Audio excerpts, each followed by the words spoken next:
think I want to make the background, all of it, just blue.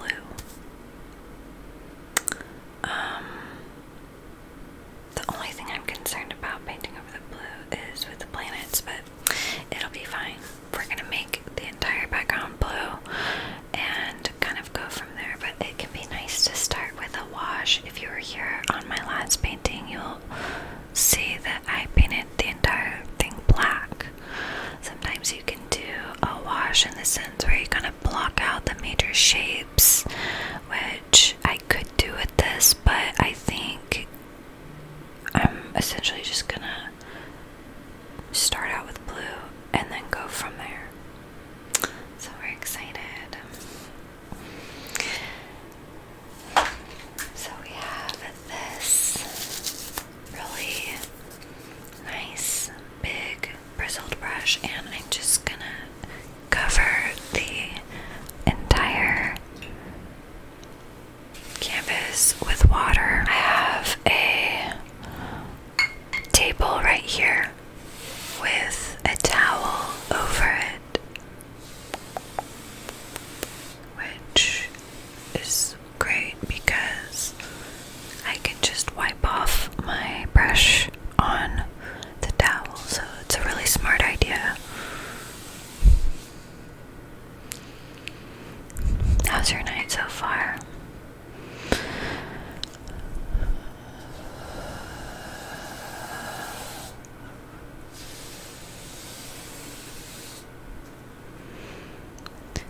Starting out with a wet base can be helpful when it comes to spreading the paint. So this is a good trick. It's not always necessary, but it just kind of depends on what you're going for, really. And yeah.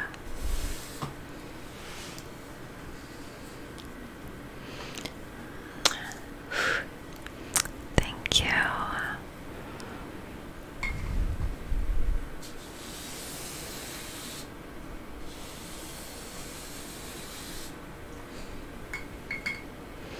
Sometimes I don't know what to do with my arms. Is that weird? I'm like, should I look what looks best? No, but literally, I have no idea what to do with my arms.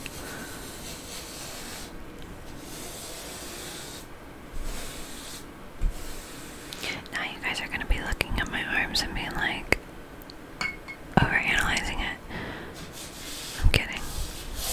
Yes, we're having a Bob Ross moment right now. And he's a legend. I'm merely I'm trying to think. I'm merely a, what's a good word?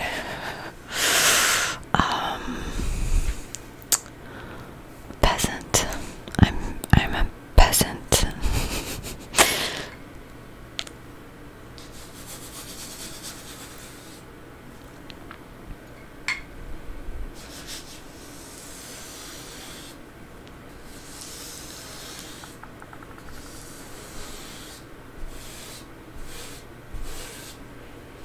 Alright, so now that it's all wet, I can move on. I'm going to spread this actually the opposite way, just to kind of thin out the paint because it dries quicker when it's thin.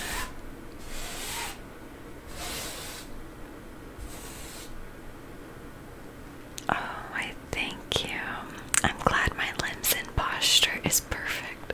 How funny. It's strange though, because ever since I started painting, painting on camera, that's when I started thinking about my posture, because I was like, oh my gosh, I look like a freaking hunchback whenever I slouch, you know. And I think when you're tall, which I am, I'm 5'8", sometimes you hunch down because you feel so much taller than everybody else. But now I'm like, I'm okay with being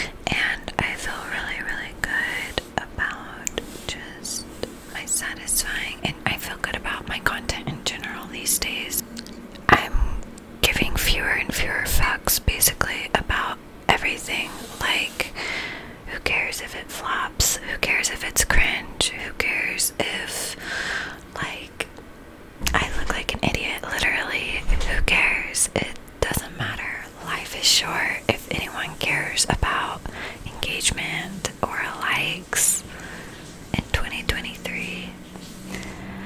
Wow, they are way behind, because none of that matters.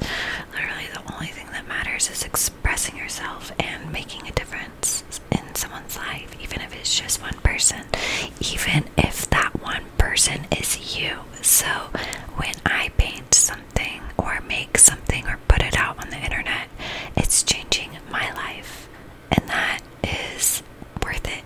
It's totally worth it. Even if it's just me, I'm worth it, you know? Does that make sense? Yes, the girls are back. What do we think? Oh, my tummy is loud.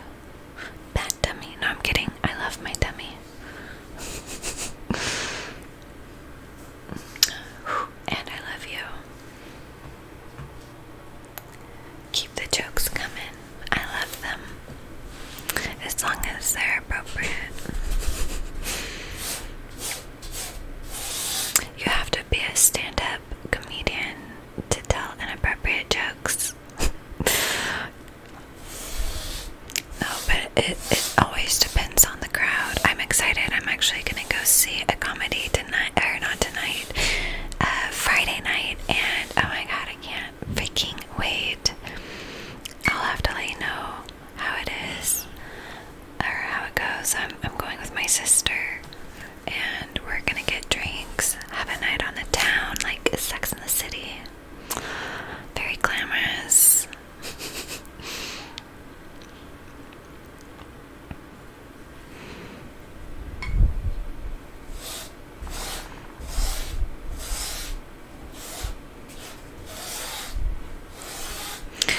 Alright.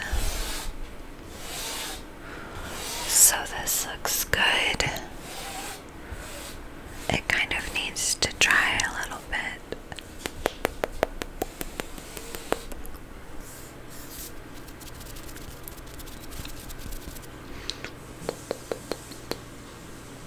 Do we like the hair tossed to the side, or more? This is more of the natural part, but sometimes I like toss it like that. Which one's better? I mean, sometimes I just go back and forth, but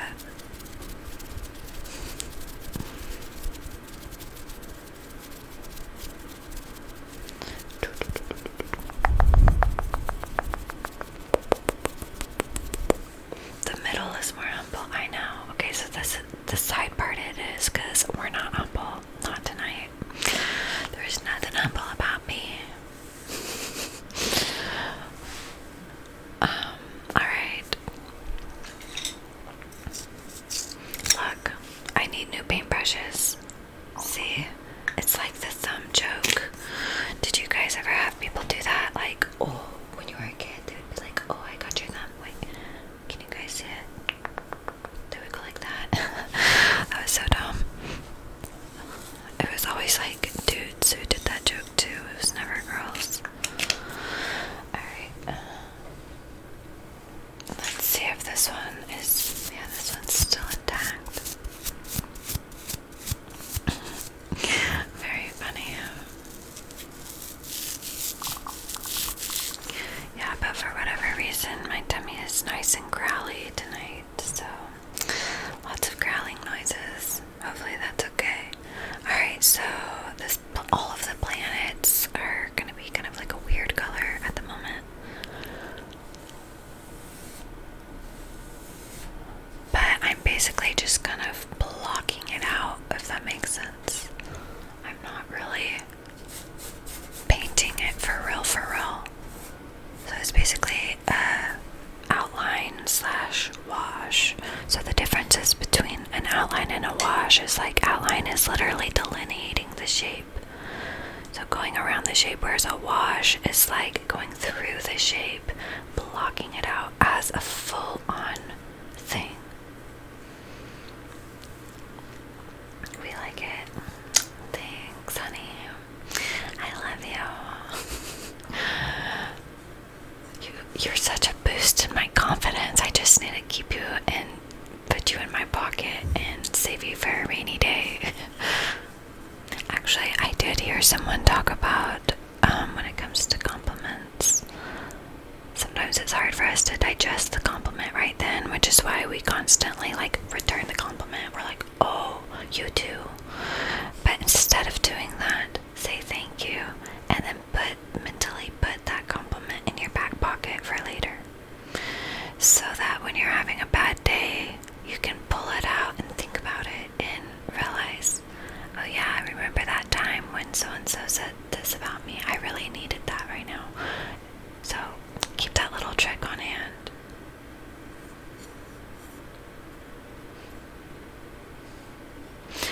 If I'm leaning into my southern, it's because I'm not trying. I don't know why, but like if I'm having a good time and not trying as much, you might hear a little bit of an accent come out. But when I'm more self-aware, there's less of an accent, if that makes sense. That's why I said sometimes it comes out. When someone insults you, this is what I do. So as you know, I have gotten a lot of hate on the internet, and something that really has helped me, and trust me, it used to really tear me up inside. I used to be so like bummed about like all of the negative comments and whatnot, and I remember thinking like, okay, how can I mentally psych myself out of caring anymore? And there's a few tricks. Trick number one, and it's the best trick because it doesn't have anything to do with like social media. It has more to do with just your mind frame. So say somebody says, okay, you have to think of the worst thing someone can say to you, or the top 5 worst things someone can say to you, okay? And be real with yourself. So for me, it could be like stupid or slut or something like that, right? And then you think in your mind, imagine someone saying that to you, and your response is this. Listen up, turn on your listening ears, okay? You have on your listening ears. Your response should be to yourself, even if that's true, I'm still worthy of love. And I hope that helps. I hope that kind of hits deep. So it's not a matter of whether or not it's true. Like, I think if it hurts you, you think that there's an element of truth, right? Even if that's true, even if you are a slut, are you saying sluts aren't worthy of love? You know, sluts are worthy of love. Like, stupid people are worthy of love. Like, even if you are stupid, or you can be like, you know what, I disagree. I'm gonna hold space for your opinion. I disagree, and I'm still worthy of love either way. So that really, really, really helps me, that mind frame of knowing your unshakable worth regardless of anything exterior, like, or even regardless of even who you are, like, even if you are a weirdo or you are dumb or whatever, like, you're still worthy of love. You see what I'm saying?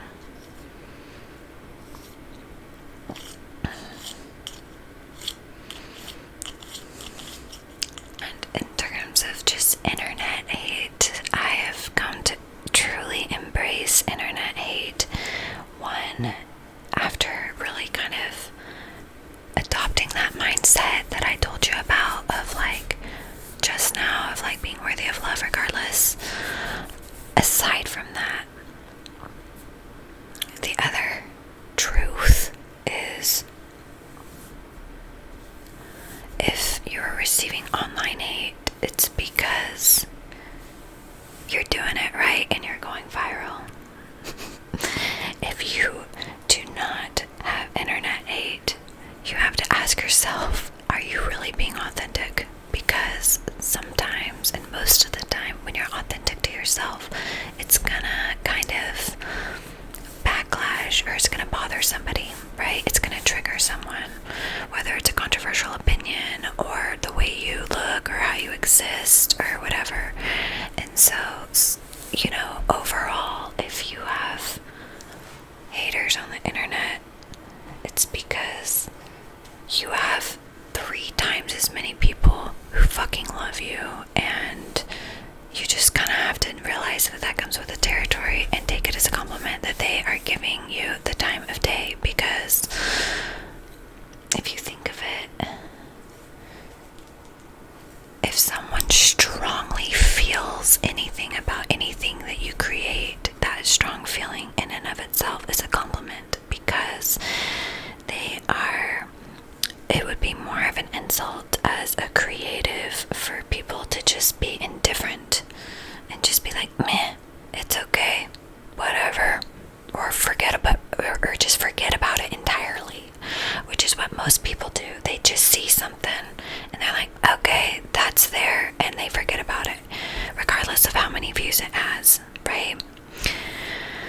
And so if somebody feels really strongly about you or about something you do, they're going to remember it forever. And that's in and of itself a huge compliment. So it's all about your perspective. And I think in life, the successful people and the happy people have a good perspective, a healthy perspective on things. I am happy I can help give you advice. Come to Sugarboogers. Anytime you need anything, I got you. Well, maybe not anytime you need anything, but... Alright, so you can kind of start to see a few shapes coming forth. Oh, you're pleasant. Thank you. You like that outfit? I just got these pants from Nordstrom. My boyfriend's mom got me a gift card for Christmas, and I got 3 different things from Nordstrom for $100 total. And I was so excited because I felt like I had just hit fucking jackpot. I mean, brand new clothes for like under $20 or $30 each. It was pretty great. But yes, I appreciate the good vibes and the love. Yeah, honestly, that's cute. Nordstrom slaps. Whenever I first walked in, I was like, nothing in here is me. Everything was very formal and stuffy and blah, blah, blah, blah, blah. And then I had to look closer, and I actually had to look in my size section, which that sounds obvious, right? But for whatever reason, it wasn't obvious to me. But there were certain sections of the store where I was like, oh shit, this is actually kind of funky. This is actually pretty dope. And these pants were one of those things. They're just like really flowy and very comfortable. We love it.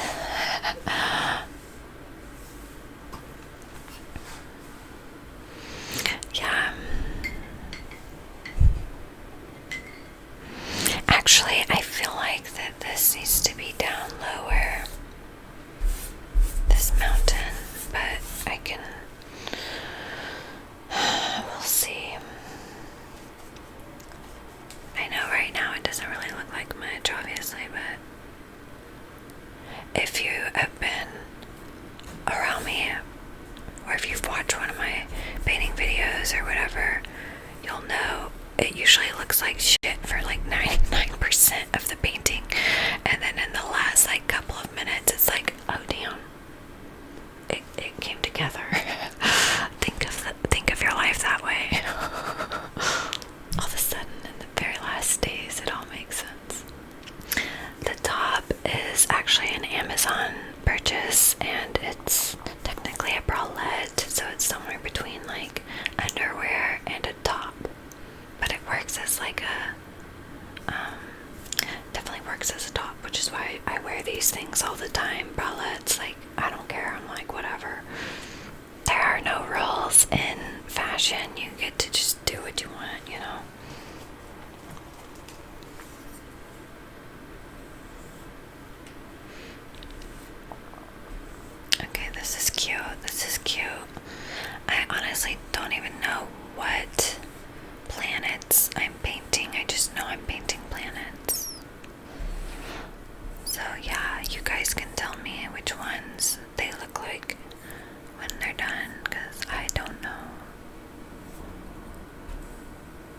I can't tell you how many times I've painted like movie characters that I'd never watched the movie. Like I did a commission painting of Street Fighter way before I ever watched Street Fighter. Same with Fight Club paintings. Shit, I don't even know if I've even seen Street Fighter, and I've done like 3 Street Fighter paintings.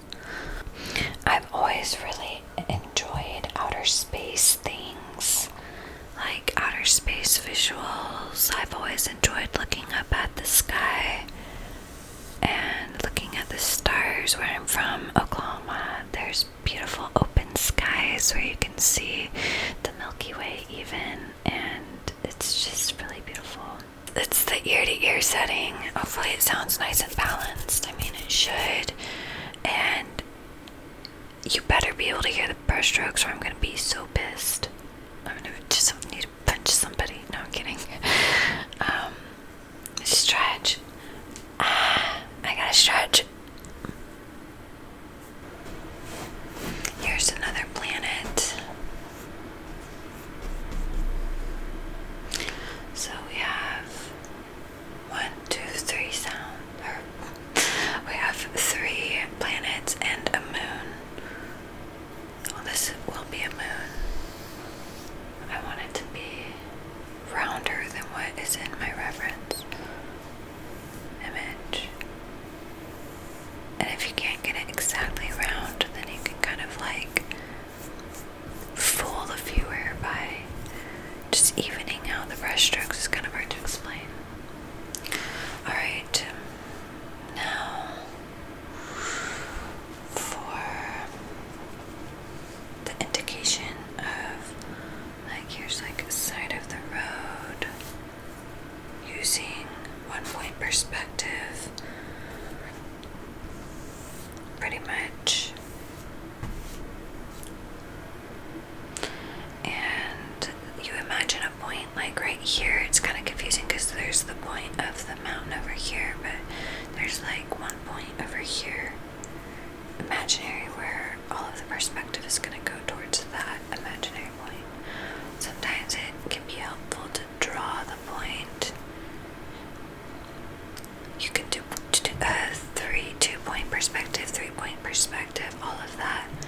Maybe one of these days I'll show you how.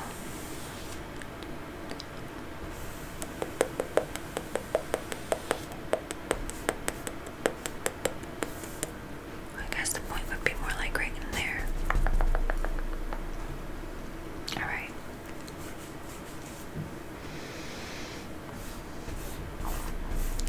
That's basically like the shoulder of the road.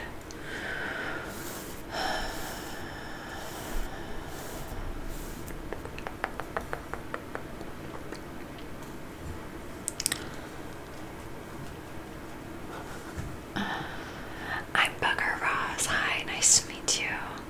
I'm Bob Ross's great-granddaughter. Wait, just granddaughter. He's not that old, right?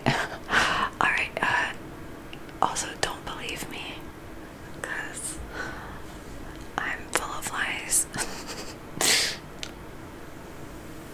But, yeah.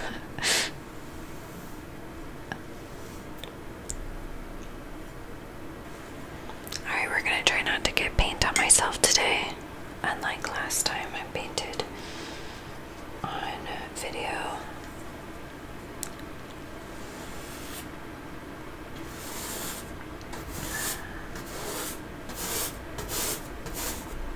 That's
abstractish painting, even though it's gonna be one of those paintings where you'll be able to identify everything you see.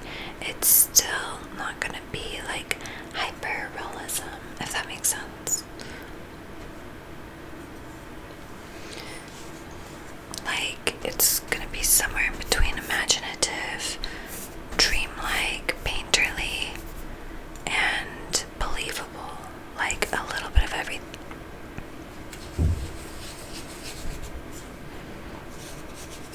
Okay, so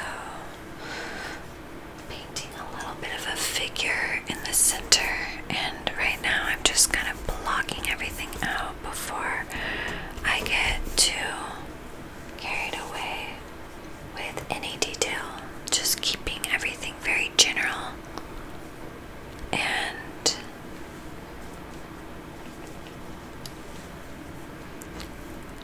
yeah, like just blocking out those major shapes and then going back in and enhancing and whatnot from there. Let's get into the painting for real now.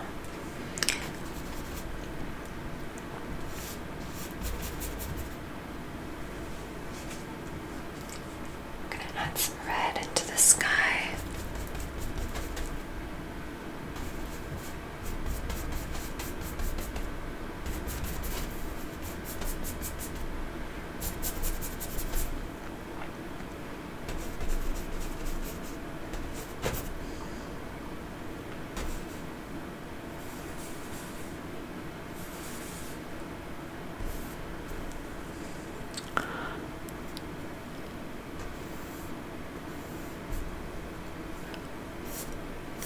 But yeah, I love painting general to specific, and I found that working that way allows me to achieve the look I'm going for, where everything is considered equally throughout the painting.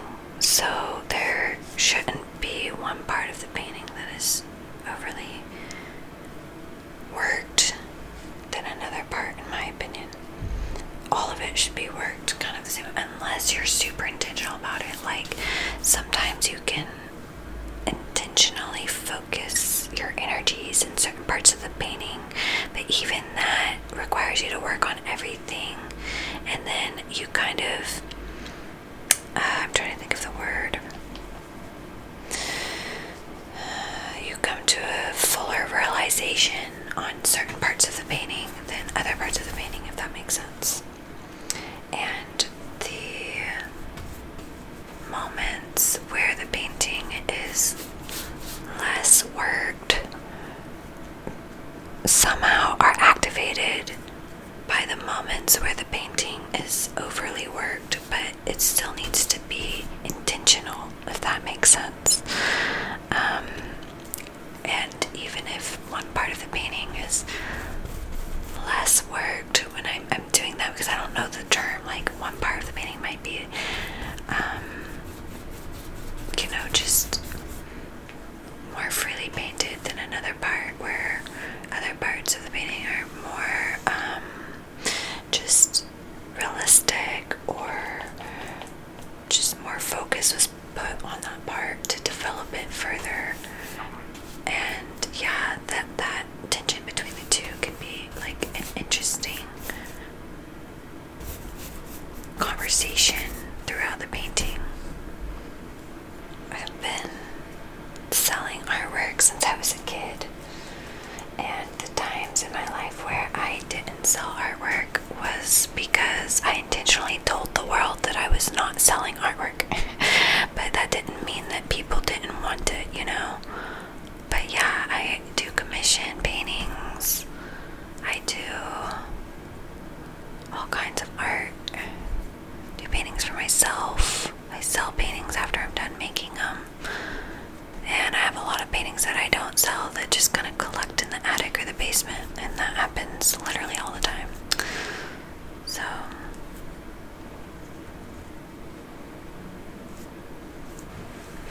alright, filling in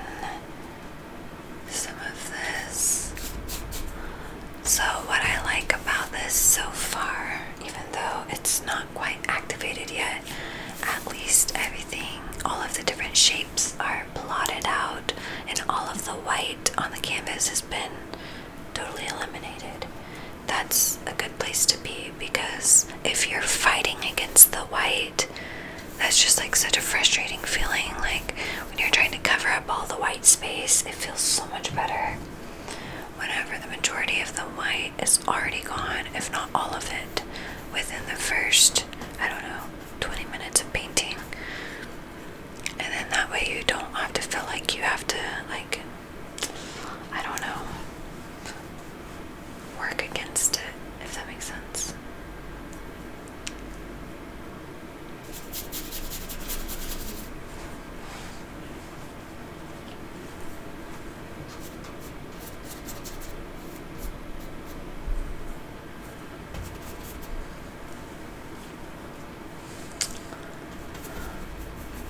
Alright, adding more red in here, and I'll show you my little tricks on how to activate the colors and stuff in a minute, but right now just kind of finessing my paint, layering it up so I have more to work with. If anyone's a writer here, then you know about the whole concept of a shitty first draft. That's how I think of painting the whole way through. Like, it's better to have something on the canvas that's imperfect and work with that than feel paralyzed because it's not perfect, if that makes sense. I use references literally 99% of the time, even if I take the pictures myself, or if I look at something in real person, like in real time, if you will. I'm always still using my visual, like 99% of the time I'm using like my visual skills, because regardless of whether it's from your head or not, it's initially from what you saw first. So let me help you understand this. If you're imagining something, everything that you've imagined is from something you've seen, right? So the real creativity and skill or genius kind of comes in whenever that space between what you see and what you paint, you're making all these neurological connections in your mind of how to translate what you saw 10 seconds ago or 10 years ago onto the canvas. So it's all kind of drawing from the same information of visual knowledge, therefore having a reference that's right in front of you, whether it's a reference you created yourself through photography or collage or whatever it is, whether it's an in-person reference, so like that would be literally looking at someone right in front of you and drawing them, or it's a reference photo from another painting or something, or another photograph. You're still drawing upon the knowledge that you're still drawing upon your visual references. So it's better to have it like, it's better to have the image more readily available, so you decrease the memory time between like when you see it and when you translate it onto the canvas, if that makes sense. I don't know if it does. So it's more efficient, and because I'm so confident in my capabilities as an artist, I don't feel like I need to really prove to anyone like that I'm a good artist, because honestly, like if someone said I was a bad artist, I would be like, okay, and you know, like I honestly don't even care at this point. I know so much to my core that like if someone were to challenge, oh, you're not creative or you're not an artist, that would make me feel even more like an artist, because the best artists are told early on that their work is shit. So the controversy on if it's art or not actually propels the fact that it is art, if that makes sense. So yeah, I hope that makes sense. But that's kind of the mindset that has kind of gotten me through, honestly. And if you are a serious creative, or you would like to be a serious creative,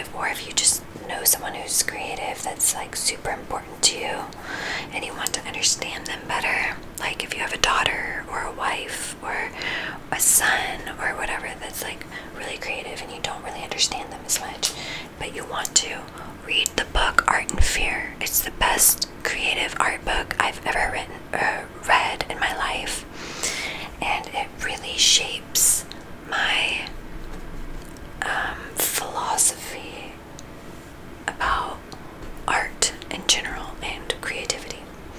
So find that book on Audible if you don't like to read, and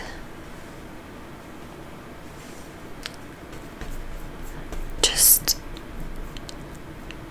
listen to it or read it. It's a really quick read. It's seriously a very short book and super worth it. Like, my sister read it, and my mom. My sister's an artist, and my mom just wanted to read my favorite book because she likes to read and she knows I hate to read. So the fact that I had a favorite book in the first place, she's like, oh shit, I need to definitely check this out, you know what I mean? And I think she just wanted to like understand me more because I'm important to her, you know?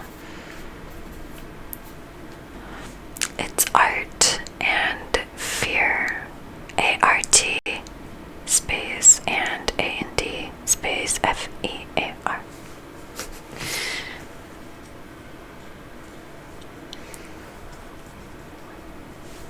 It will really change your life and make you see art differently. It'll make you become a better artist. Obviously, different people will comprehend it differently, but like, I know for my sister, it was life-changing, like it was for me, and it was a book I had to read in college, actually. I initially wasn't gonna read it because, like I said, I don't like to read, and it's not because I don't like to learn. I don't like to read because I'm dyslexic. So it's like I listened to it on Audible, and I was like, holy shit, I'm so glad I listened to this because it was groundbreaking for me. And I hear that's how Harry Potter was for most people my age. I still have yet to read the Harry Potter books, which I feel so lame about that. I love the movies, but yeah.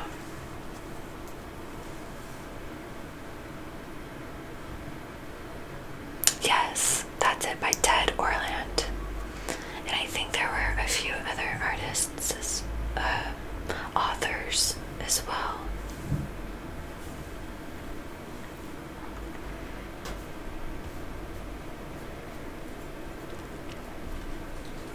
It's totally worth your time, trust me. It was written forever ago too. Like, I don't know, back in the 70s or something, late 60s, I think. So you know it's really good now. It's not written by some like bozo celebrity trying to, you know, revamp their career. Although that might be me someday, so don't hold that against me if that ever is me. I have already written a child's book or a children's book.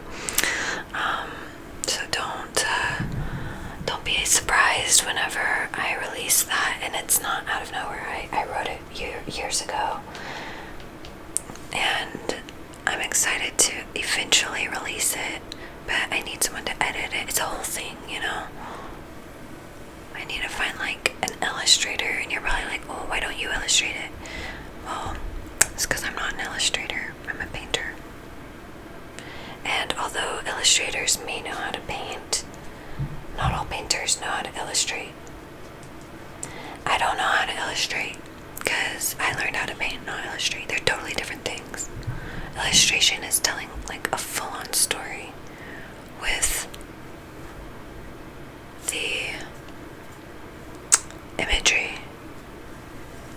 And I really feel like I would be honored to give someone else the opportunity to illustrate my book, preferably a female, you know? Females helping females. 1985, alright. Okay, so it wasn't in the 60s or 70s, it's in the 80s, which I feel like I can appreciate all of those eras. I like 80s probably the best though, because of like the the 80s hair. Everyone says I have 80s hair, so I'm like, and they say I look like I'm from the 80s. Sometimes people say I look like from the 70s, but mostly, you know, I think it just depends on what I'm wearing that day, to be honest.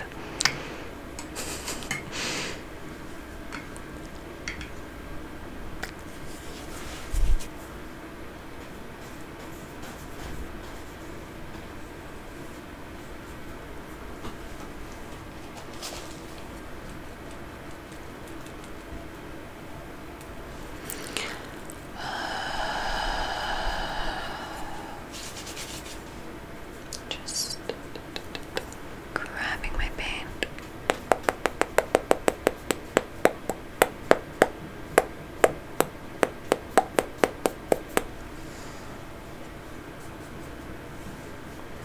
And starting to enhance the colors. Guys, this is gonna look really dope when it's done. And best of all, I'm having so much fun painting this. Like, I'm having the time of my life. This is honestly a really fun painting, and I feel like the subject matter is like really relaxing too.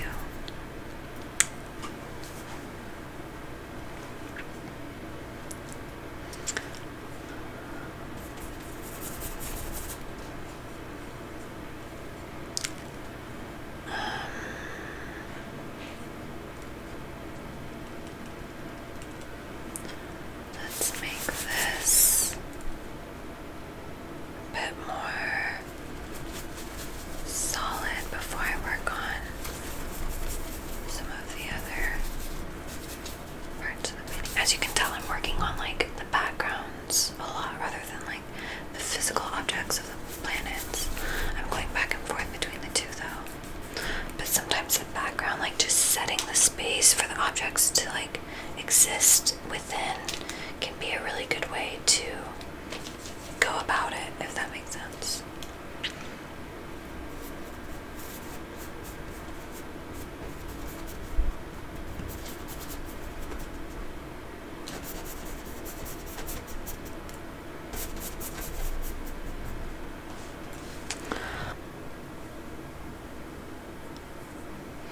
Yeah, art and fear is about art in general. It's about the concepts and like the mindsets and stuff, which, trust me, it's basically equipping you for the life of an artist, because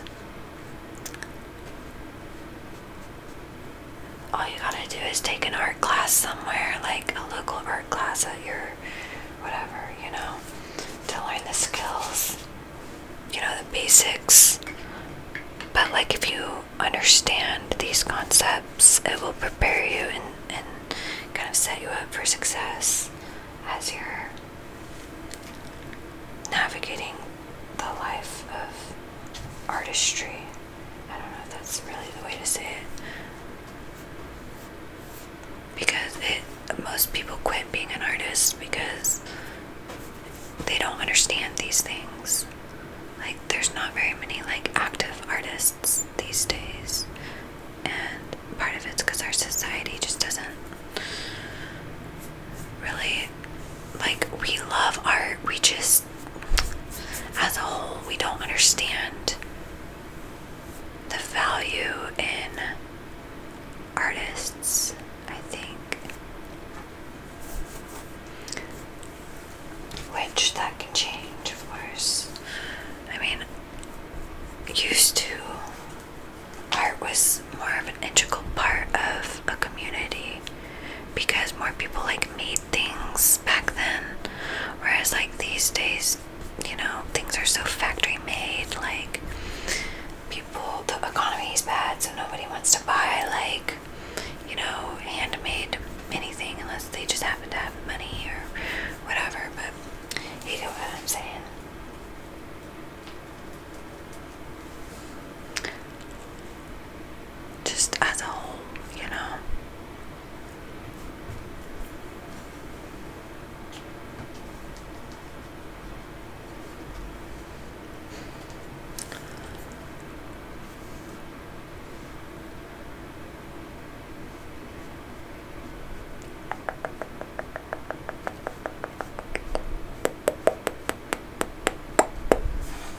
looks good. And I'm gonna mix kind of a more of a mustardy color.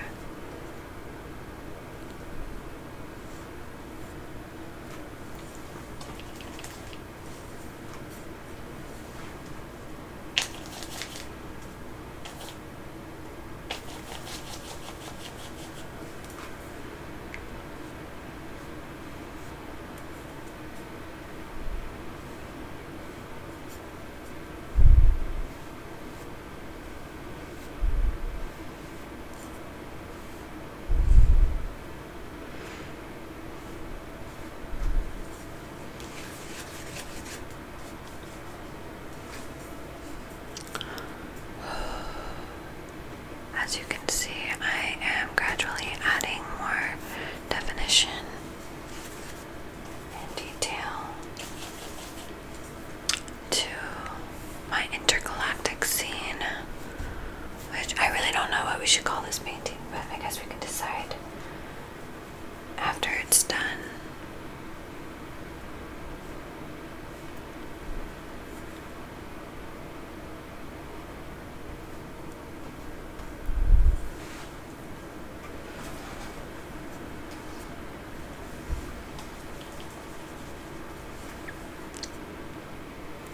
Life is so good, guys.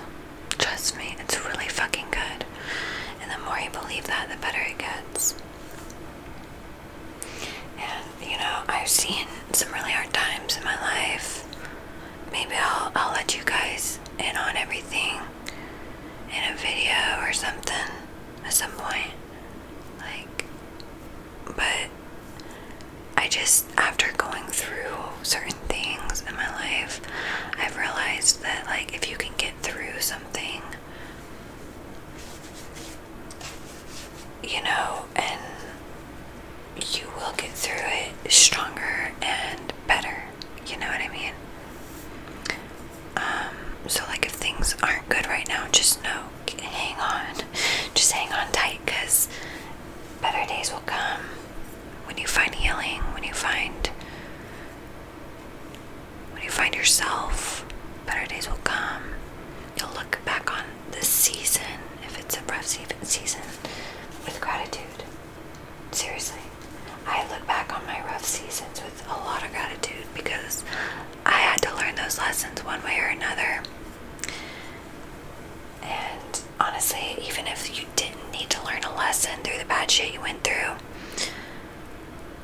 it makes you a more empathetic human whenever you go through stuff.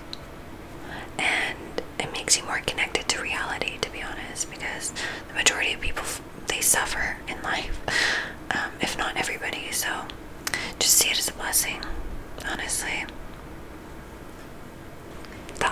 The best artists have made really juvenile mistakes in their work, and they just paint over it. That's why it's just it's not about making the mistake, it's about realizing what is working and what isn't working, and being able to correct yourself and correct the work, if that makes sense. Because like I said, it's like a shitty first draft. You have to have a shitty first draft of writing to get to the final draft, and the final draft of the painting is whenever you just choose to stop painting and you're like, alright, that's it looks done, you know?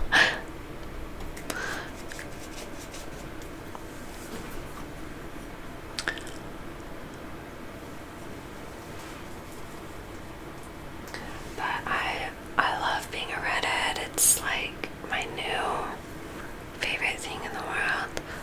I'm naturally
lightening up the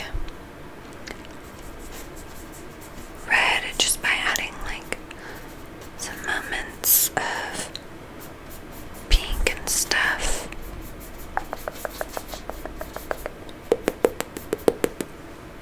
The painting usually takes a while for it to actually kind of come together. That's okay though. All good things take time, don't they? Isn't that a saying? And all of that good jazz.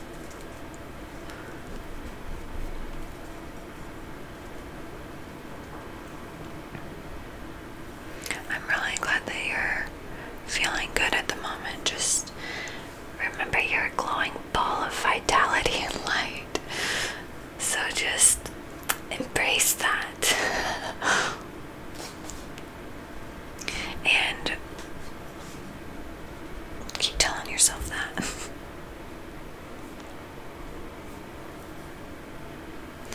So this isn't quite shading how I wanted to, but that's okay. We can work on it more later. Now let's work on the moon.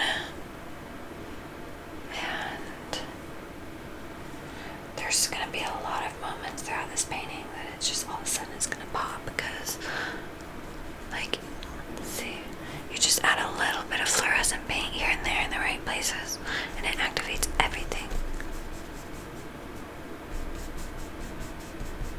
It's about knowing where to have contrast, where to not have contrast, how colors work together, things like that.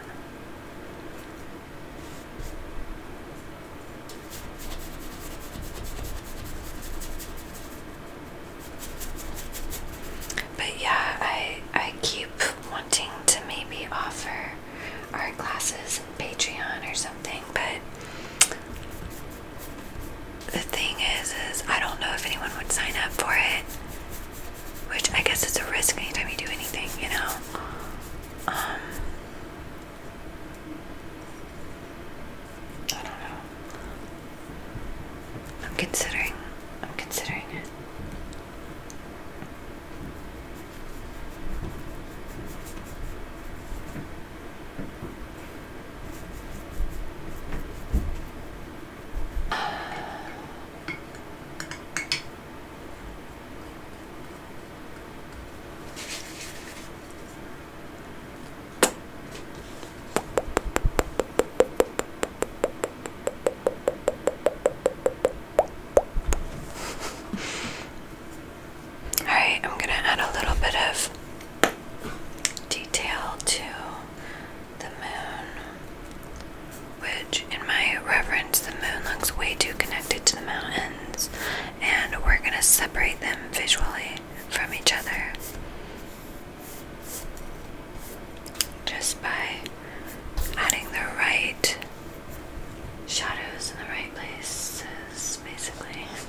there are so many places you could be, and you chose to be here, so thank you so fucking much.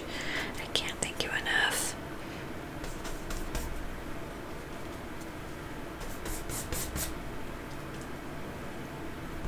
Okay, so now I'm gonna work on the mountain a little bit.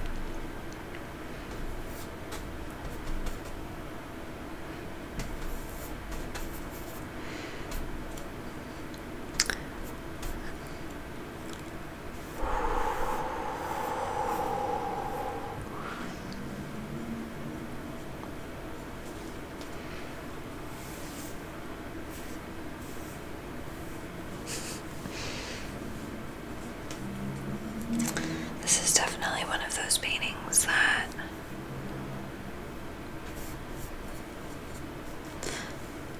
I don't know, it's just, it's fun. It feels like just very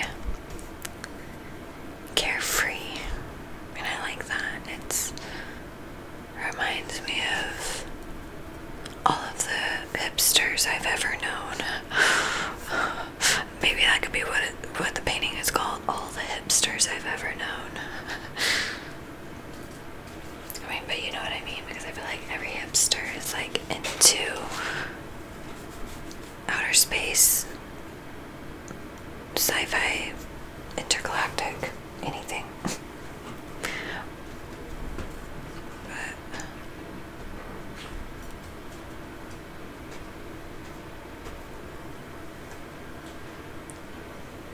as you can see, the detail is kind of starting to come back or make its way into the mountains. Sometimes I have no idea what I'm saying.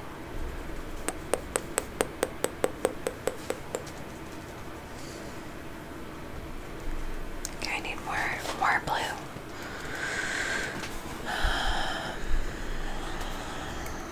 Gosh dang. Having a hard time getting the color I'm looking for. It's like deeper than that. That's a bit better. I might have to tone it down a little bit. Better than what it was.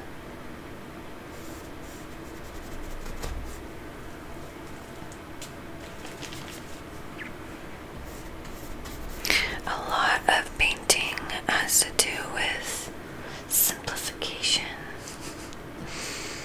and, yeah, generalization. Welcome, hipster. You're a self-proclaimed hipster. I love it. I mean, I have a little bit of a hipster streak too, you know.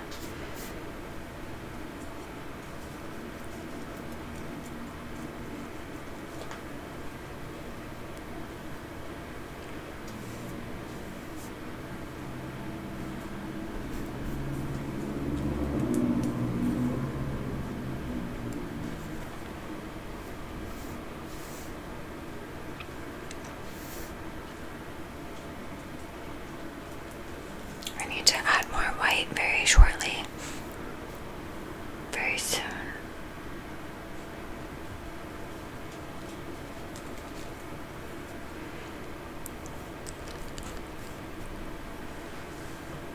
I don't know. It's almost like I don't have the right shade of blue right now, but I can always, I don't know, I think I just need to work on the mountain a little bit longer, then move on, and then come back to it. I don't know if this is the biggest volcano in Spain, but it surely looks a little bit like it could be. Yeah, I think it's just up to your imagination, but whatever you want it to be.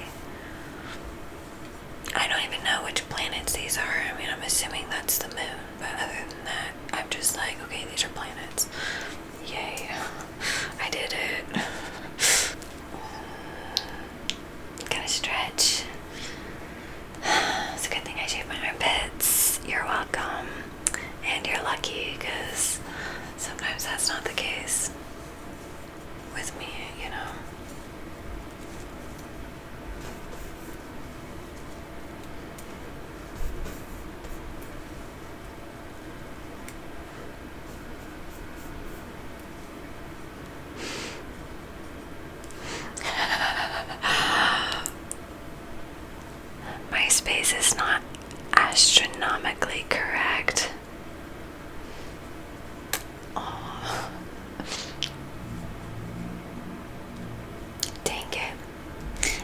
was something a little bit off. Now I know what it is. It's not astronomically correct.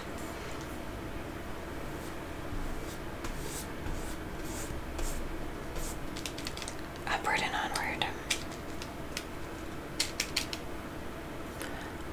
Adding a little bit of a dark moment in here. And like kind of in the horizon, if you will. And I know you can't really see from where you are, but I'm using metallic paint. I'm using fluorescent and metallic. So I'm excited about how that's gonna look when it's done. Just to have so much, I don't know, dimension. This maybe got a bit too dark in there. That's okay. I can always lighten it up. But I need to add more white to my paint palette. Yeah, see that? That already looks better. Alright, let's add just a little bit of white. Wait, where's my white? There it is. Thank you. It's coming along. Which I'm so excited about.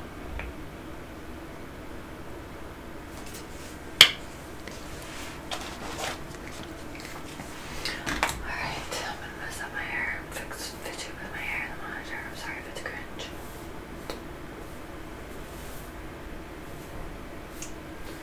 Okay. That looks good. It's very big today. I'm like Miss Frizzle.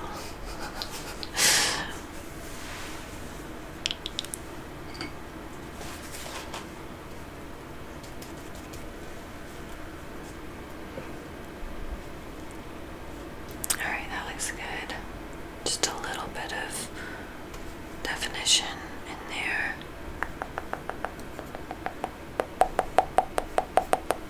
That looks good. I might want to just integrate.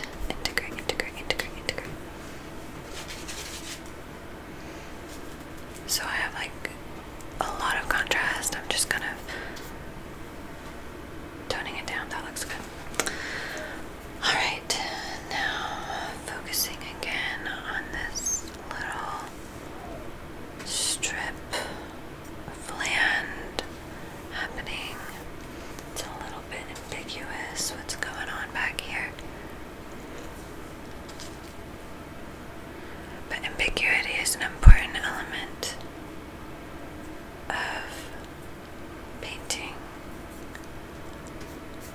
So, yeah. Keep that in mind. Oh, you liked it whenever I was like self-crewing in the monitor. That's so funny. Alright, I'm here for it. I can do more if you want.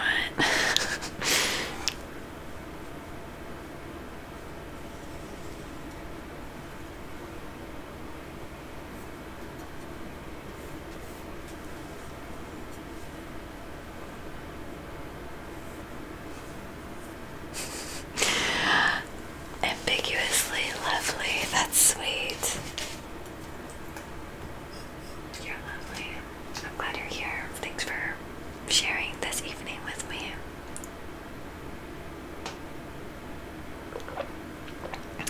Oh, you meant the magic school bus.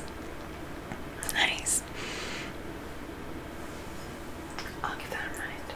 You like retro references? Is that what I should take from that?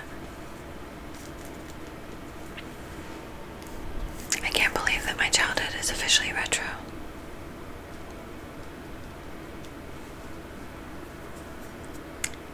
I don't know if you know that feeling.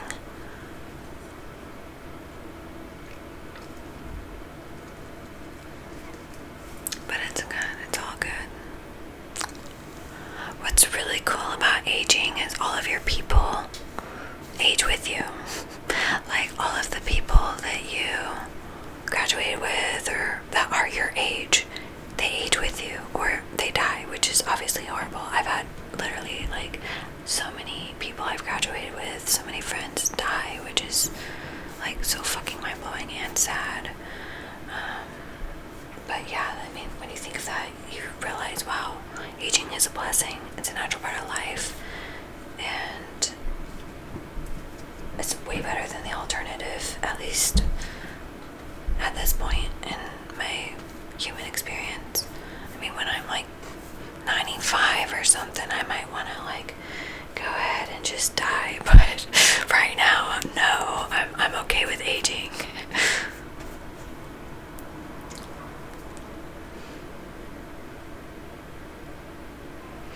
Isn't it sad when you think of that? Like, I look 20. Aw, I'm 29. I'm almost fucking 30. I mean, I turned 29 December 14th, so I guess I'm not almost 30. But like the fact that I am creeping up on 30 is pretty crazy. But it's crazy. What's even crazier is that I feel like I'm hitting my peak. Like 20s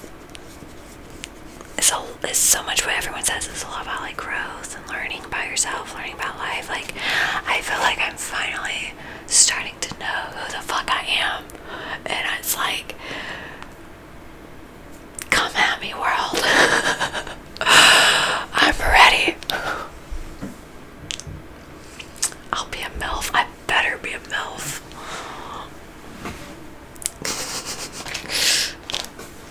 I'm gonna be a total Stacy's mom scenario for sure. 30s are the new 20s. Yeah, they are. They really are, because people are extending their life and their beauty with like health advances and cosmetic advances and blah blah blah blah blah. So, but literally I do think that being a teenager was, you're literally a kid when you're a teenager, and you're like legit a child. And then like in your 20s you're like, I don't know, you're just now not a child, I guess. You're barely an adult when you're in your 20s.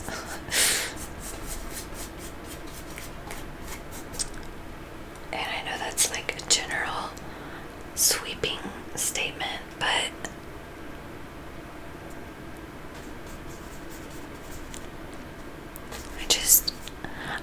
it's interesting because I just feel like I do keep getting hotter and hotter and more happy and confident, and I feel like it's just, that's my reality. Like, if you would have seen me in high school, I'll show you pictures actually in Discord tonight. I meant to send pictures of what I used to look like in like my progression, and I have 1,000,000 pictures of myself. Like, I've done so many photo shoots with friends and selfies, and yeah, like in high school I had a legit camera that I took pictures of myself with, and I posted it on Facebook because early high school that was popular. Like, Instagram wasn't even a thing until, like, I wasn't even on Instagram until I was in like my early 20s. I would think I was like 23 or 4, like the first time I downloaded Instagram. So yeah, but yeah, I feel like now that the thing is I'm not getting Botox or anything like that, because by the time I actually need it, I'm pretty sure there's going to be more advanced procedures. But like sometimes I do feel like I need Botox and shit because of our media and all of that. Like, but I feel like, you know what, it's better to just not put toxic things in my body for the sake of keeping up trends. And then by the time I'm actually fucking aging, there's gonna be like groundbreaking something, you know, because that's just the trajectory of technology and the cosmetic industry.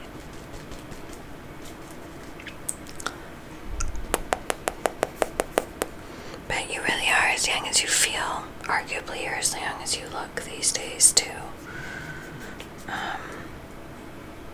Yeah. I definitely wanted to be older whenever I was a little girl, but part of it was because I felt so powerless as a kid. Our society doesn't treat kids like humans. We treat them like they're like gonna be humans, like potential humans. But yeah, I don't know. I just feel like I'm glad I'm an adult because being a kid, you have no real human rights, and you know, it just, that part sucks. But a lot of the responsibilities we have as an adult can be super daunting, of course. But a lot of those responsibilities we bring upon ourselves, like that mortgage or whatever. Ah, thank you. I'm glad you like the painting. You know, it's interesting. Anyone can learn how to paint. I've gotten really good at painting over the years because I focus on it obsessively because I'm on the autistic spectrum. And so I always paint and I always do art, and I have an average IQ level, which shows me at least that pretty much anyone can paint. It's just like I've spent hours and hours and hours, like definitely thousands of hours of my life painting because it's what I feel really good doing. Like it just, I enjoy it. It feels good and pleasurable to my body and mind, I guess. But you don't have to be anything special to make really special artwork. That's basically what I'm trying to say. You can be, all you gotta do is practice at it, like a lot. That's the thing. You have to make a lot of bad art before you make good art, you know?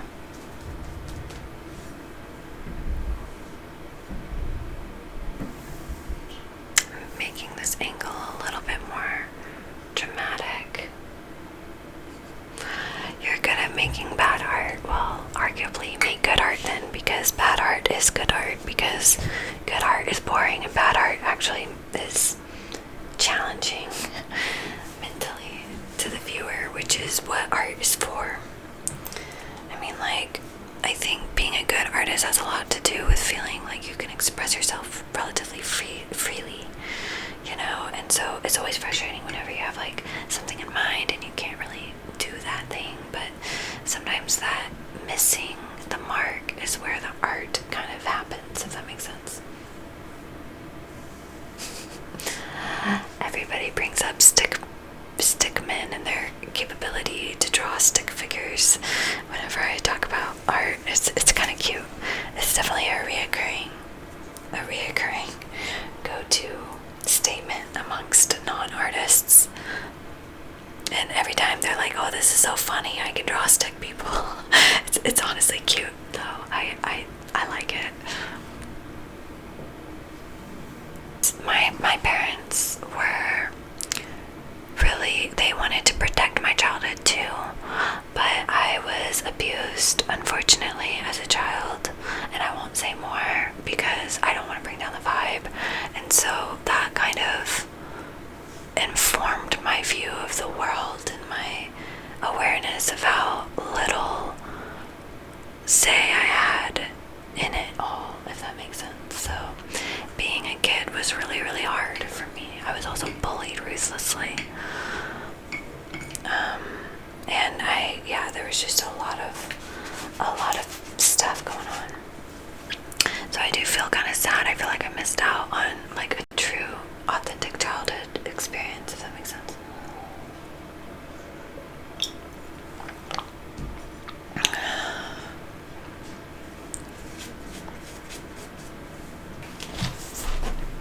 Flipping it, because this is what you do. As an artist and a painter, you change your perspective. I have to flip now my reference. It's all coming together for me now. I see it differently. I know it differently.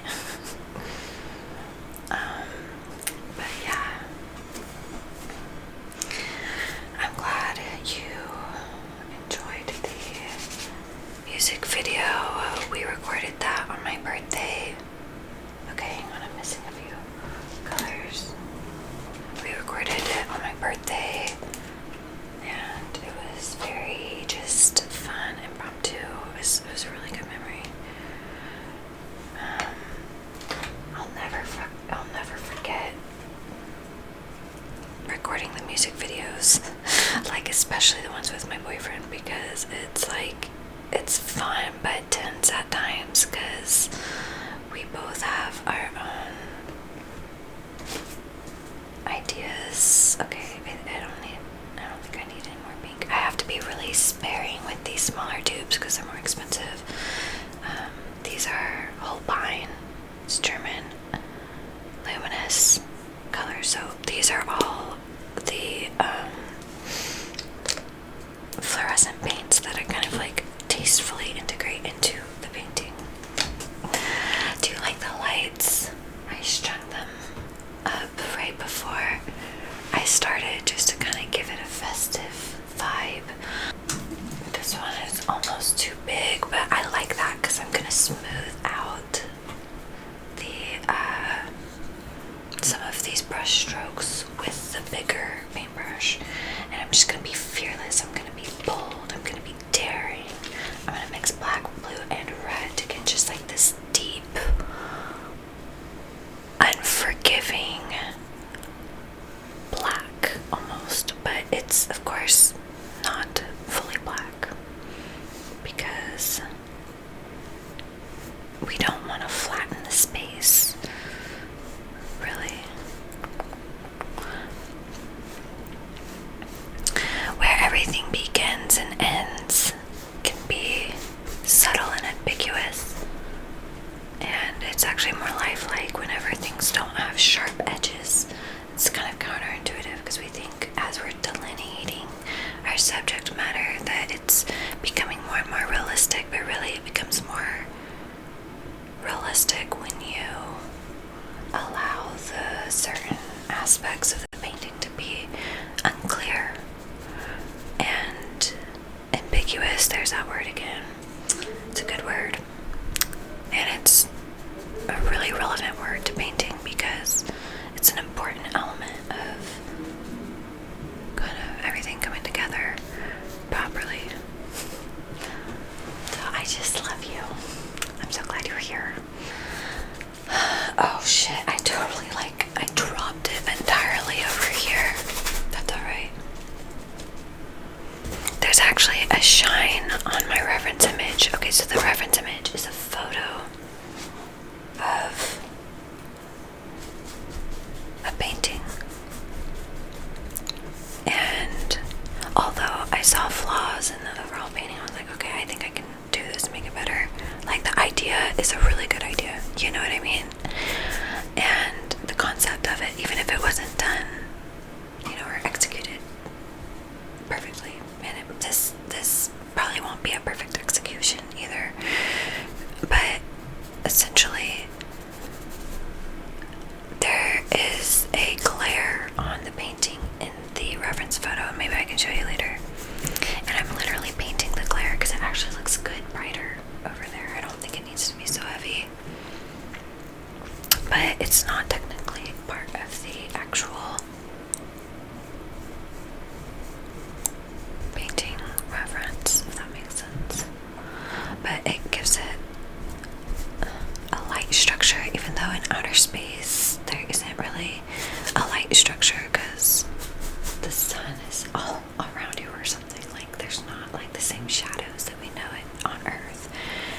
But for the painting purposes, you need to have like a light structure. So let's add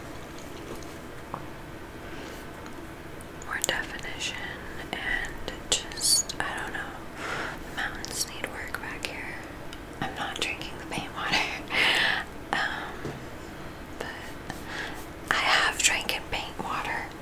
I don't know, how do you say that? I have drank paint water. Drunk paint water.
sugarboogerzasmr@gmail.com.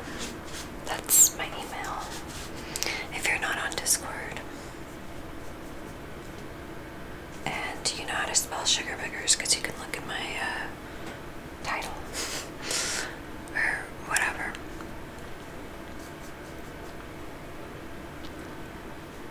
Do you have business cards? Because I don't know. Sometimes I feel like I need to give out business cards when somebody randomly compliments me, because sometimes I get randomly complimented and it makes me feel like an amazing, happy person. But like, if somebody randomly compliments me, I think it would be so cool to just give them a business card with all my socials on it and be like, here, follow me. Like, I don't know, I feel like it would just be a total move. But I don't know if people even, if somebody was not at a networking event and they gave me a business card, I will likely look at the card later. But for some reason, if they're at a networking event and then like everyone is there literally to just show off, like, then it's harder to want to give someone a time of day, unless you make a personal connection with them, if that makes sense.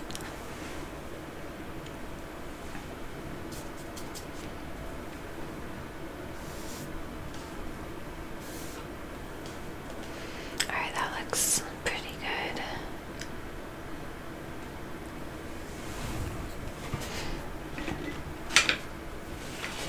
Oh, you do online gambling. Interesting.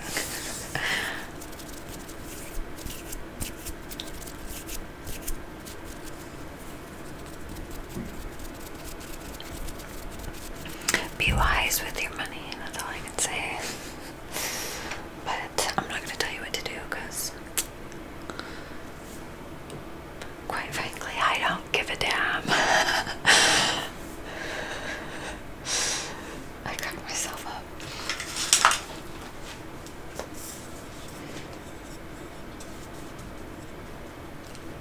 Alright. I'm gonna do like kind of a different technique in here. That looks cool.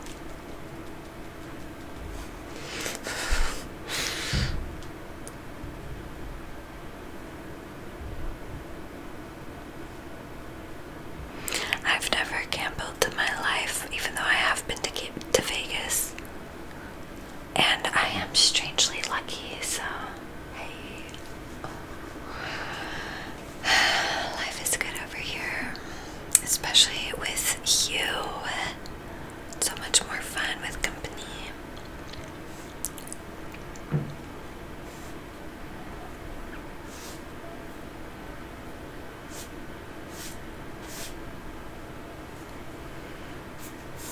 I feel like that could be a more gradual transition of blue. Adding some orange in the night sky over here just to kind of illuminate it even more.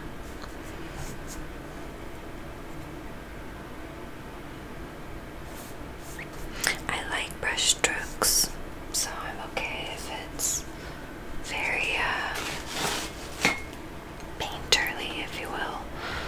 I can smooth out my paintings as well, but like I would rather it be smooth from a distance, textured close up. I like it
is light.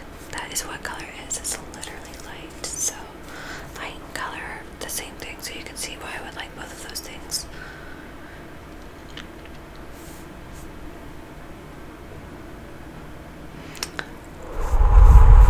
Adding a little bit of purple into my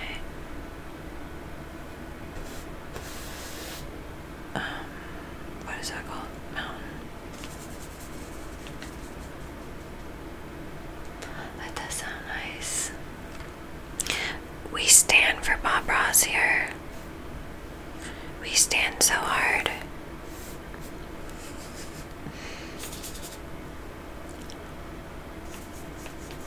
I feel bad that he's dead, but he's in a better place. He's alive within our hearts and in his legacy.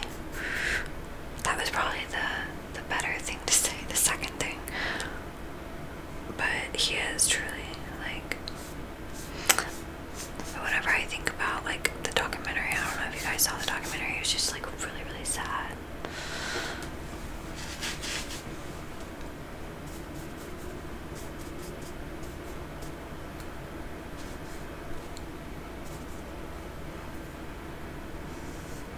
More white in the mountain.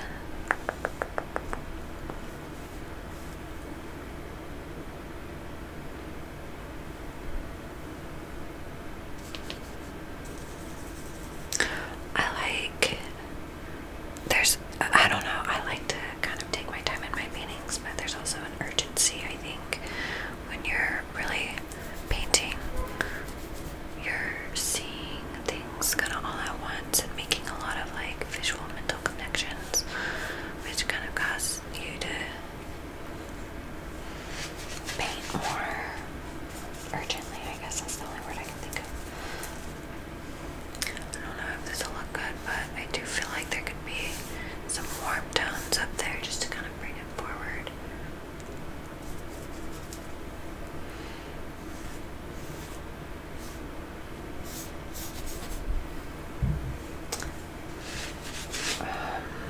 It does need to be more, I'm trying to think of a word, subtly and thoughtfully integrated into the blue. But the integration of warms and cools is honestly what makes a painting kind of come to life, and it's a really important part of something I look for in paintings. Is like this integration between the warms and the cools. Like, you don't want the warms and the cool colors to be like totally separate, and it sounds kind of obvious and basic, but it's not. It's kind of something you have to be aware of. So maybe now it'll be more obvious. But yeah, I think it's important to know how to look at a painting, because, or what to look for. Once you learn more about like what to look for, it kind of helps you understand why certain things make it in the galleries and whatnot. Okay, I'll flip it back around. I have it painting upside down. Come on, do it. Okay, let's do it. This is it. It's important in a painting for there to be an evolution. So that means it goes from like A to Z, and it's not like, or it goes from like A to Z to 1 to 3 to 100. I don't know. It's all over the place. I felt like A to Z wasn't really what I'm trying to say. So it's basically like this back and forth progression of construction and deconstruction of ideas and knowledge of what you're painting. And when you flip it, it deconstructs what you thought it was, and it kind of reconstructs it, and it reconstructs it fuller and better. So anytime you kind of like open up your painting by messing it up or overdoing it, you're actually opening up a lot of opportunities for you to make it even better if you allow yourself to kind of acknowledge where you went wrong or what could happen next, if that makes sense. So yeah.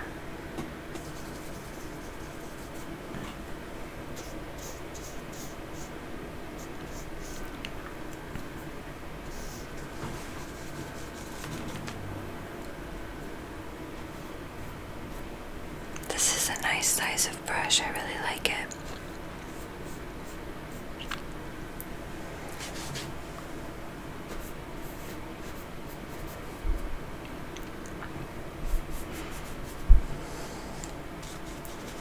Alright, so I have an idea. I'm actually gonna add like some dark blues in through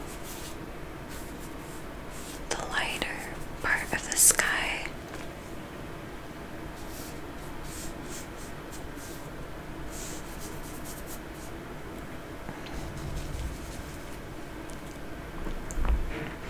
Don't you see how these awesome brush strokes are just activating the space in here?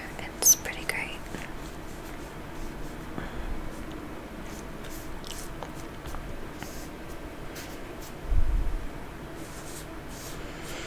I might need to get more water.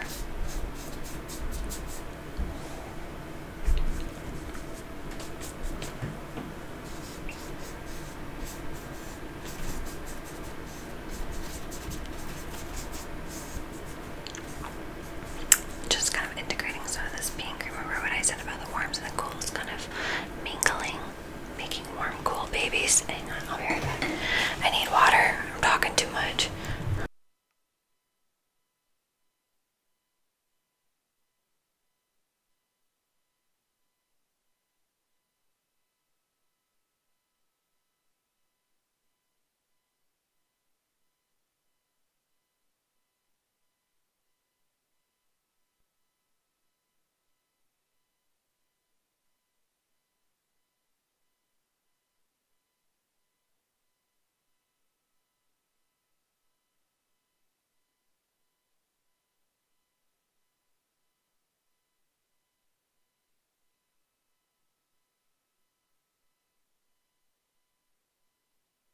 Alright, I'm gonna finish this up.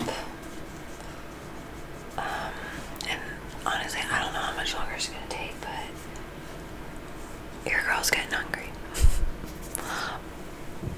And a lot of times, sometimes you just don't even know when to stop because you could just keep going forever when it comes to painting. I mean, there is no end to the possibilities.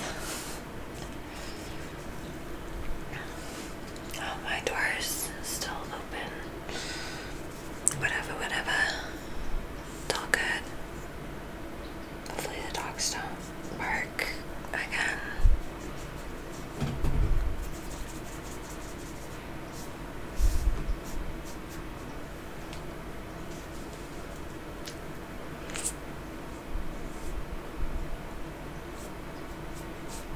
Something I have realized in life is it's okay to be the underdog, and sometimes it's even better to be the underdog because I would rather be underrated than overrated, right? And I feel like you're either one or the other most of the time.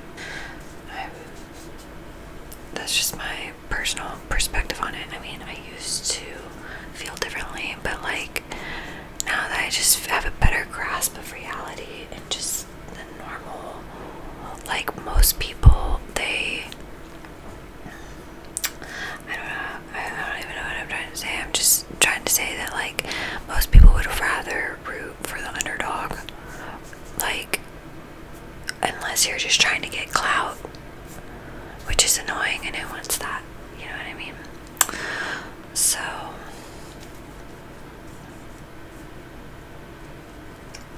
if you're the underdog, be proud. Be the underdog loud and proud. You know? Be the best underdog you can be.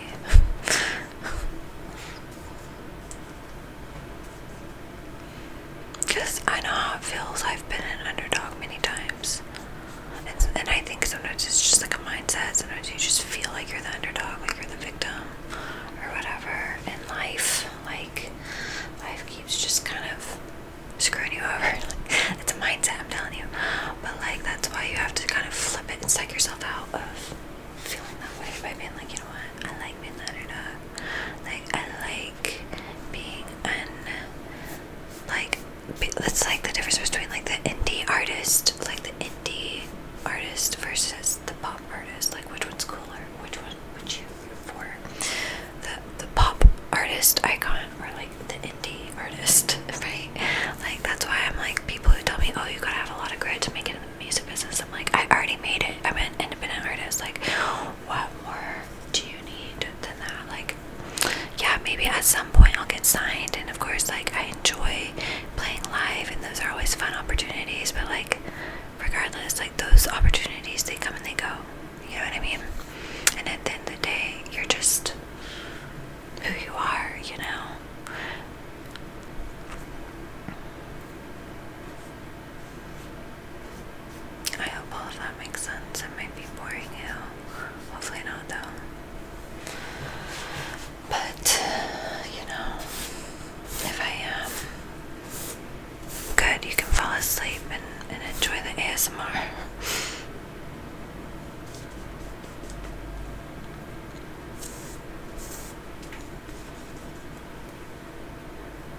here.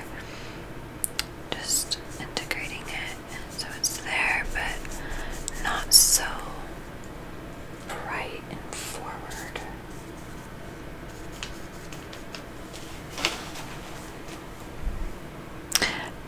There's always many different ways you can accomplish one thing. There's like so many different techniques you can use. Don't be afraid to just kind of try something out. It's like, I remember whenever I was in I got selected to be in like this prestigious art summer camp thing, and I had like a really cool professor or whatever, and I remember she told me kind of what I needed to do within my painting. And mind you, I was like the only freshman going into freshman. Everybody else was like seniors or juniors. And she basically, she told me what I needed to do, and I was like, okay, how? And she goes, exactly. So when it comes to painting, it's like, if you ask yourself, okay, you first have to identify what you need to do within your painting, and then if you find yourself asking, okay, like, how do I do that? Just know that the art is in the how. Like, you don't have to do it exactly like somebody else would do it, if that makes sense.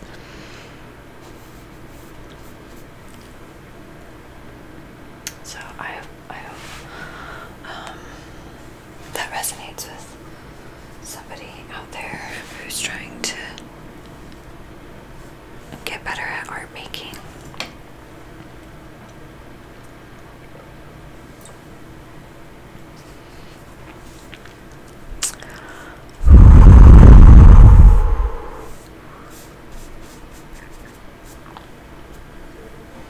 I like that. It's just more subtle.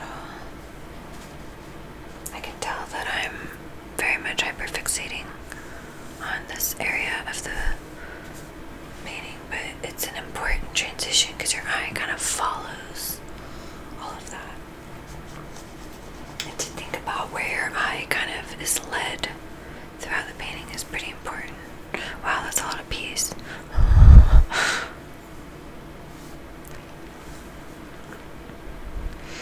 Alright, again, adding some warm colors up here. This looks really good, really dope.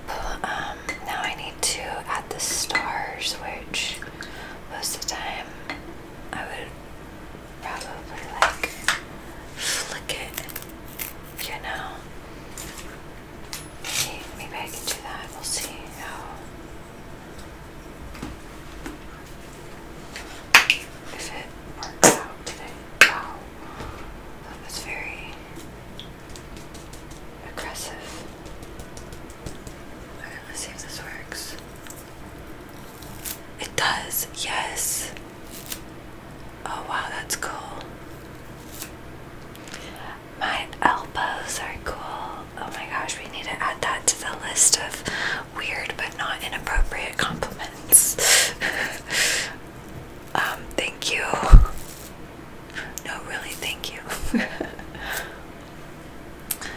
Do you guys see what I'm doing? I'm just flicking it. I know that the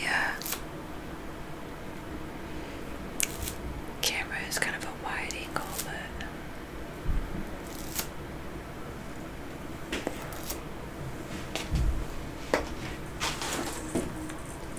oh, Romeo's trying to get in. No, go. Hang on.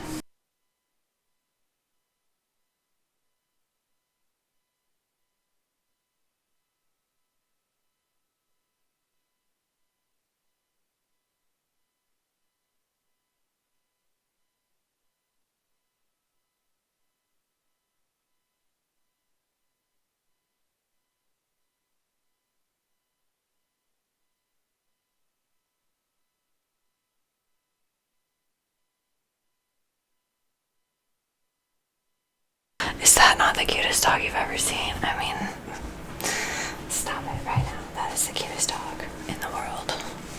Alright, so I did a little bit of flicking of the brush. Now I'm gonna make a few stars that are a bit brighter. No, but really, that was so cute.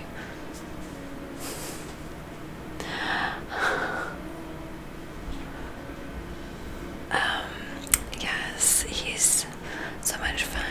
I love having a puppy. He's growing up though. He's already a year old now.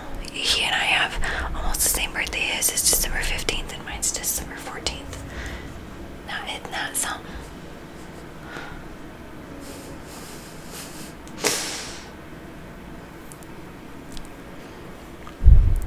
I do like randomly weird compliments, so feel free to give me all of the randomly weird compliments. The more creative you are, the better, because I've heard it all. I remember the first time someone thought it was like, I could tell when he was complimenting me that he thought he was so clever for saying that he liked my the scar on my eyebrow. I was like thinking in my mind, oh, I know, you think you're cool now, huh? Because you noticed the scar on my eyebrow. Wow, so impressive. But I did low-key like it because it was the first time someone said that. So, yeah. And now I'm think about the scar on my brow differently. And now I'll think about my elbows differently. Because, you know, you said you liked my elbows, so... Like, what is there to like about elbows or not to like about elbows? Like, all elbows, in my opinion, are just neutral things. Like, there's no such thing as a good or bad elbow. They're all just elbows.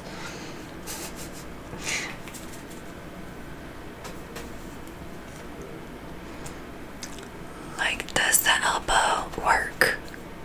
Because if it works, what is an elbow even supposed to do other than get hit on things randomly? Like, other than the funny bone, you know?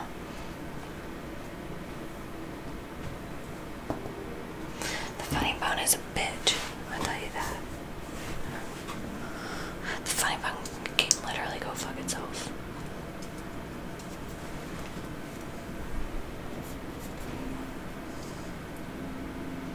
I hate it when my feet fall asleep too, or my legs, or anything falls asleep, but specifically my feet and my legs. Oh my god, it's torture. And they fall asleep a lot, and I think it's because I don't have very good circulation down to my feet. Like, a lot of women, especially tall women like myself, they don't get good circulation. And so, like, their feet and hands and limbs will, like, fall asleep, like, if they're sitting down and stuff like that. Always pisses me off to no end. It hurts. It literally feels like pins and needles. Am I the only one who feels like that? Because, like, nobody else talks about it. No one's like, oh, that's, like, the worst. No, but, like, legit is the worst for me. But walking whenever your elbows and whatnot are, now I'm thinking about elbows, when your legs are asleep, it's so miserable. It's literally miserable. But yeah, my late night painting stream video, I wonder how much of this I'll keep in the final cut of the video.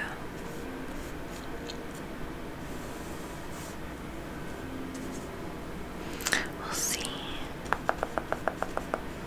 Just tying up those loose ends.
bad trip ever, but I've tripped without tripping, and it was bad. If that makes sense. It wasn't like I was even tripping, but it felt like a bad trip, and it was like my mind was opened, and that sucked. I don't want that to happen ever again, honestly. I feel like my mind is open enough, and I will never feel like I need to open it anymore. I've seen all I've needed to see, and I'm good. I'm set on that, you know? But yeah, this looks really good. Standing up definitely helped.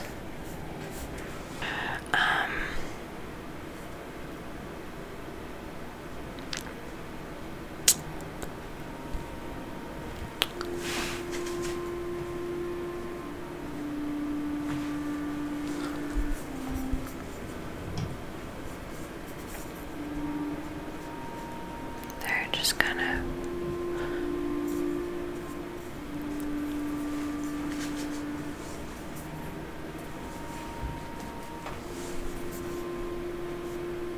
that looks good.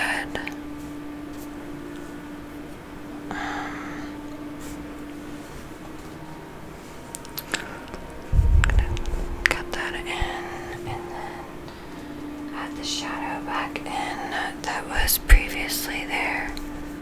There was like a shadow. That looks good.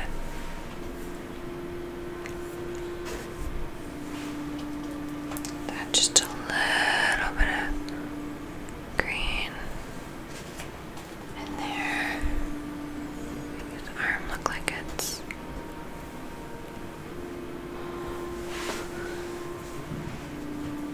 that looks good though. There. I like it. It's like I worked on everything except for the dude himself. And I had to finally just like give the dude some attention. A little bit of grass in there, just kind of slowing down with the brush strokes around the figure.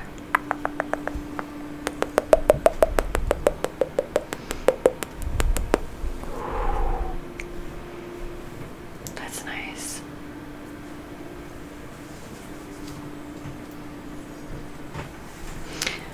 Honestly though, I'm so happy with the way this turned out. It's really, really pretty. Okay. Let me take one picture. Make sure there's nothing like annoying about it that I see through the lens. Actually, it looks pretty damn good.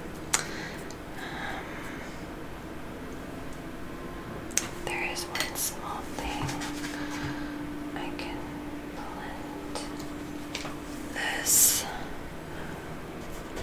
Oops. If you get too nitpicky, you'll kill it, so you gotta be careful.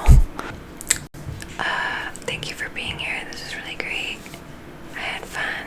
Enjoy your evening. I hope you sleep well. This was super fun. I'm gonna go ahead and get off and eat some dinner. It's like really late, so hopefully you can get some dinner too. Thanks for being here. I love you. I appreciate you. This was so much fun. You're a wonderful human being.